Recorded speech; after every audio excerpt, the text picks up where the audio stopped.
श्रेष्ठ भारत देख रहे हैं आप, मैं हूं आपके साथ हर्ष भारद्वाज। देश में कहीं भी चुनाव हो, लोकसभा चुनाव हो या फिर विधानसभा चुनाव, इन चुनावों में आपको सियासी ड्रामा देखने को मिल जाएगा। अभी हाल ही में 5 राज्यों में चुनाव हुए, जिसमें 3 राज्यों में कांग्रेस का सुपड़ा साफ हो गया। मध्य प्रदेश में तो एक कांग्रेस के विधायक फूल सिंह बरैया ने यहां तक दावा कर दिया था कि बीजेपी 50 सीट भी लेकर नहीं आएगी। अगर ऐसा हुआ तो अपना मुंह काला करवा लेंगे। फिर क्या था, चुनाव हुए और बीजेपी की बड़ी जीत हुई और पार्टी ने 163 सीटों पर जीत हासिल कर ली, जिस कारण कांग्रेस विधायक की भविष्यवाणी सच साबित नहीं हो पाई। लेकिन फिर भी कांग्रेस के विधायक फूल सिंह बरैया का ड्रामा खत्म नहीं हुआ। दरअसल मध्य प्रदेश की राजधानी में 7 दिसंबर को फिर राजनीतिक ड्रामा हुआ। यहां कांग्रेस के विधायक फूल सिंह बरैया अपना मुंह काला करवाने राजभवन पहुंच गए। उनके साथ पूर्व मुख्यमंत्री दिग्विजय सिंह और सैकड़ों की संख्या में समर्थक मौजूद रहे। बरैया अपना मुंह काला करते उससे पहले दिग्विजय सिंह ने उन्हें रोक दिया और कहा, कांग्रेस हार मानने वाली नहीं, कांग्रेस के कार्यकर्ता लगातार लड़ते रहेंगे। ये कहते हुए दिग्विजय सिंह ने उनके माथे पर काला टीका लगाया। उसके बाद समर्थकों ने गालों पर गुलाल की तरह कालिख लगाई। कांग्रेसी कार्यकर्ताओं ने ईवीएम की फोटो पर भी कालिख पोत दी। फूल सिंह बरैया ने कहा कि मेरे पास वोट का कैलकुलेशन है, अगर फेयर इलेक्शन हो जाए तो बीजेपी प्रदेश में 50 सीट भी नहीं जीत पाएगी। इसलिए मैंने चुनाव के पहले ये कहा था कि वे 50 सीट भी नहीं जीत पाएगी। बीजेपी ने ईवीएम के जरिए कांग्रेस की सरकार लूट ली। मैं अपने वचन पर कायम हूं। मैं बीजेपी का नेता नहीं हूं कि अपनी बात से पलट जाऊं, इसलिए मुंह पर कालिख पुतवाने आया हूं।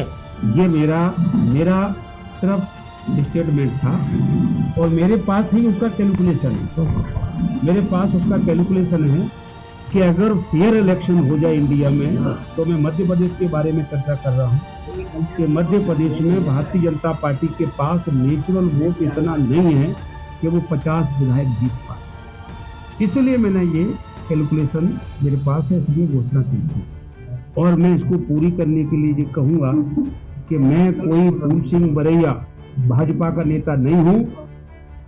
दरअसल बरैया के मुंह काला करने से पहले रोशनपुरा चौराहे पर पुलिस ने बैरिकेडिंग कर दी थी। इस दौरान बरैया के समर्थक ईवीएम को बैन करने की मांग को लेकर हाथों में तख्तियां भी लिए हुए थे। ये सारा सियासी ड्रामा बरैया की वजह से ही हुआ, क्योंकि जैसा हमने आपको बताया कि फूल सिंह बरैया ने मध्य प्रदेश विधानसभा चुनाव के दौरान कहा था कि अगर बीजेपी की 50 से ज्यादा सीटें आती हैं तो बरैया अपना मुंह काला करेंगे।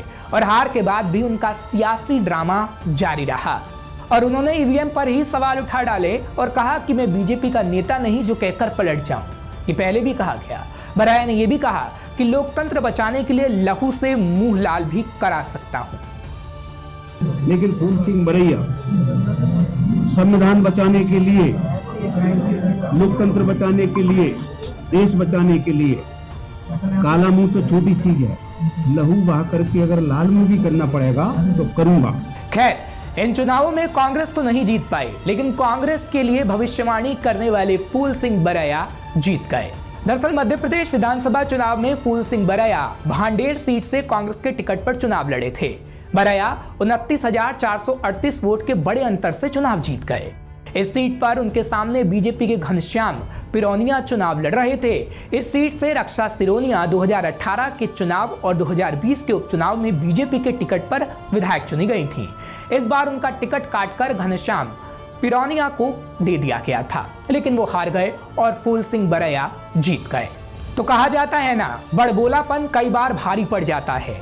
ऐसा ही कुछ कांग्रेस विधायक फूल सिंह बरैया के साथ हुआ। ना वो बीजेपी के लिए बोलते कि 50 सीट भी नहीं ला पाएगी और ना ही उन्हें अपना मुंह काला करवाने आना पड़ता। खैर, राजनीति है साहब, सियासी ड्रामा तो होगा ही, जो एक बार फिर सभी को देखने को मिला और आगे भी देखने को मिलता रहेगा। ऐसी और खबरों के लिए आप देखते रहिए श्रेष्ठ भारत। श्रेष्ठ भारत पर खबरों से जुड़े रहने के लिए चैनल को सब्सक्राइब करें, बेल आइकन दबाएं और देखते रहें श्रेष्ठ भारत।